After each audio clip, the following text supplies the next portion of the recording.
You may have seen some people talk about their books. You may have seen some people talk about, how interesting their book is, and maybe you've heard them say, "Oh, come and buy my book, come and buy my book, come and read my book," and all of that. And then probably you're just scrolling through social media, and you're just seeing that lots of people are publishing and releasing books, and then you are wondering, why exactly should you write a book? I mean, do you want to follow the crowd? Well, in this video, I am going to share with you why you should write a book and how you should go about writing your book. So whether you are going to write your book for the first time or you have written a book before, okay, you still need to watch this video because there's a whole lot you need to learn.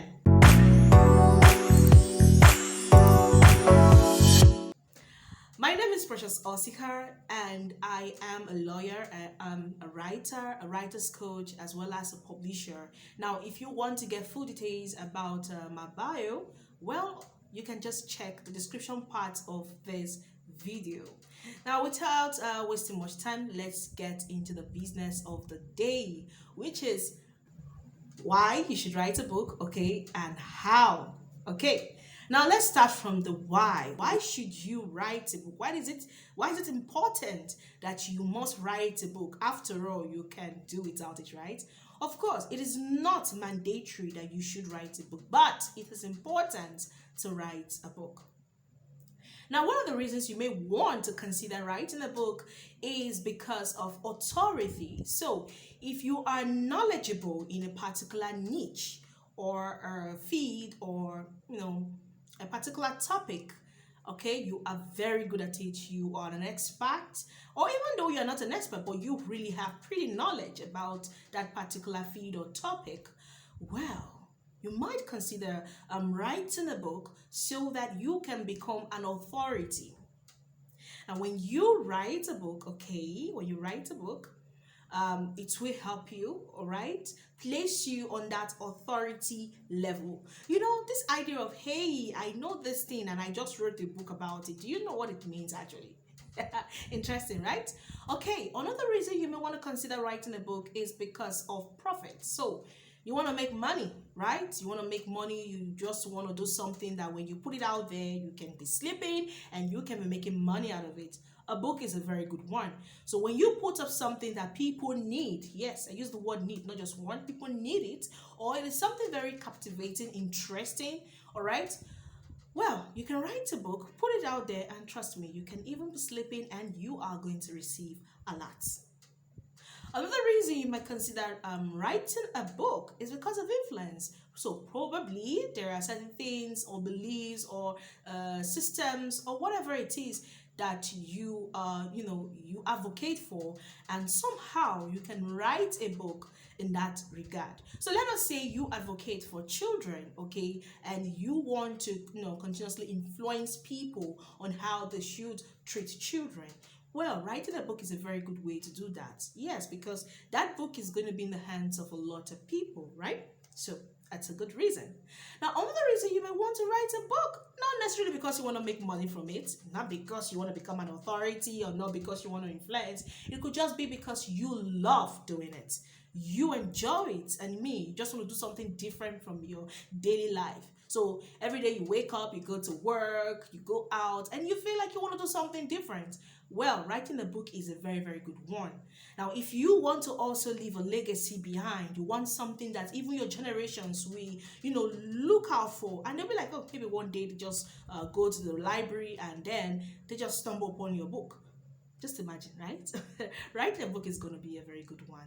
Okay, I hope I have given you enough reasons on why you should write your book. And now let's look at how you should go about writing your book.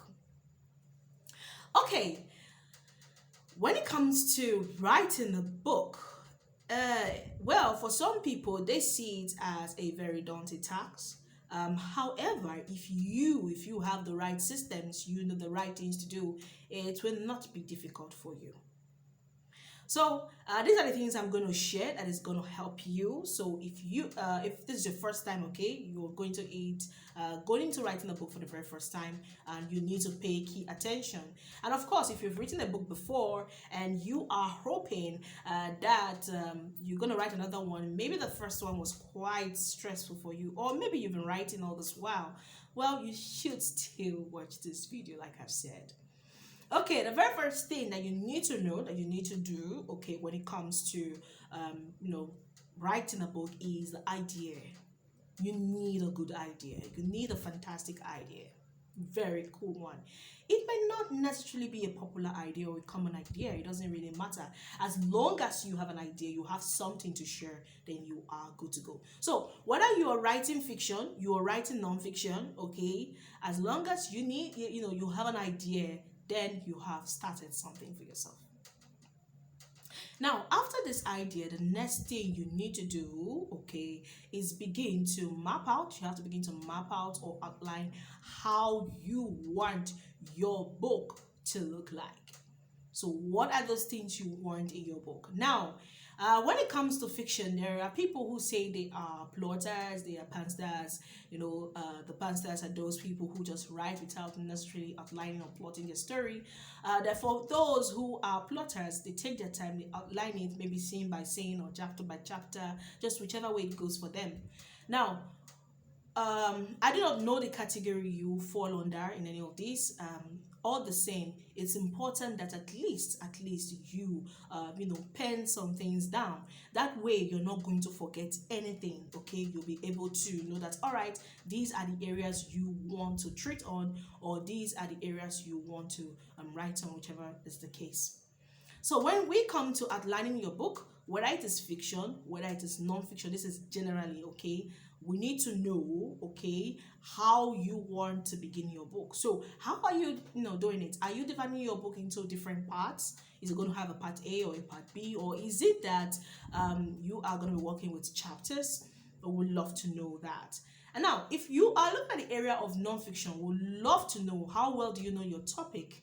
Okay, whatever you're going to write on it, especially when it is self-help angle. Okay, we'd love to know what are those topics, what are those things you want to cover in your book. Sometimes when you write self-help books, you might find yourself, okay, just writing them, and then you know what, you just overwrite, and you're like, what am I doing? And sometimes you even end up repeating a whole lot of things. So that is why it's important that you outline the things you want to fix in for your book. So you start with the topics, look at the subtopics, whichever is the case, all right? Then fix them down, write them down somewhere. It could be on your notebook, it could be on your system, just depends on what works for you. Now, when we come to the angle of fiction, all right, we are now looking at, okay, who are going to be your characters in your story? What is the whole book going to be all about? What are the themes? All right, what are the tropes? Well, if it has that, you're going to be looking at, do they have subgenres? Is it a full plot, subplot you want to look out? The setting and all of that. That goes for the fiction angle. Okay, now after you're done with your outlining, okay, the next thing you're going to look out now for is going into writing itself. However, there are some people, okay, write immediately, it's a little bit of difficulty for them. So they mind map first of all. They just try to write something just to help them get started. Okay, if you fall under that category, let's say you are finding it so difficult to write. Yes, you already know what you write. Okay, it's just that just writing becomes a problem. Well, you can just pen something down that comes to mind. Whatever comes to mind, just write it. Yes, even if it's I go to school that comes to mind, put it down first of all. Or you can record your thoughts, and then you can pen down what you have written from that thoughts you recorded. I hope this is clear. Okay, now I am going to be looking at the area of research. Now, while you are writing, so whether it is fiction, it is non-fiction, it is always good to make research. Okay, it's good to make research so that you can see, are you on track with your topics? Are they on point? Yes, I know you might have been you could be an expert in that field, but it's also good to make research. It's very good to make research on your topics, and if you're writing fiction, it's also good for you to make research. When you are done with your research and all of that, you will now start writing. Okay, you have to pour out your thoughts. Now you can have different drafts, first, second, third drafts. It just depends on you, on what works for you. Okay, then when you are done with those drafts, you begin to read through to see what you are lacking. All right. Okay, then after that, you begin to trim bit by bit, and before you know, you have your second draft, you have your third draft, and then up to your final draft. Now when you have your final draft, you do not just send it to an editor like that. Now I'm going to talk about this. It is good for you to go through what you have written. Okay, you need to go through what you've written. You need to proofread it on your own. Check out, read it out loud, look at it at the areas that you need to work on or you need to remove. And after that, it is good for you to give it to beta readers. Now, what's the essence of beta readers? These are people who are going to read your work and tell you, okay, you know what, this is what I think about your book, okay, and I think maybe this can work in your book. Now give it to experienced beta readers, not just people who are your families, not really, or just your friends. Give it to people who are experts in that niche or genre or topic, whichever is the case that you have written on, so they can help you, give you feedback on your work, and then you fixing all of those things before reaching out to an editor. Now people write and then they just reach out to an editor like that. It doesn't work that way.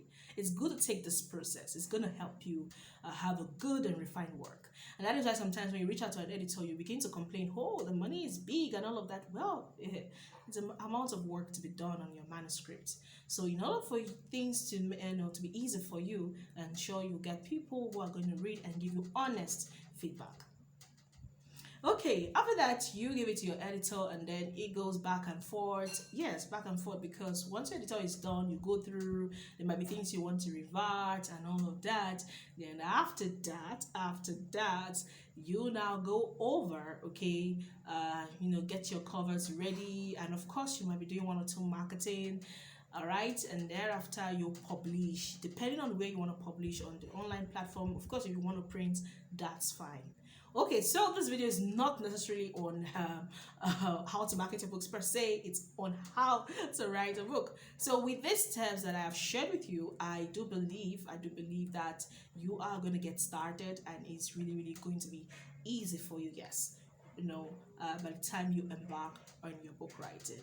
So I hope you got value from this video. If you have any questions, do well to ask me those questions in the comment section, and yes, I am going to answer your questions. So hear from you soon. Thank you. My name is Precious Osikha.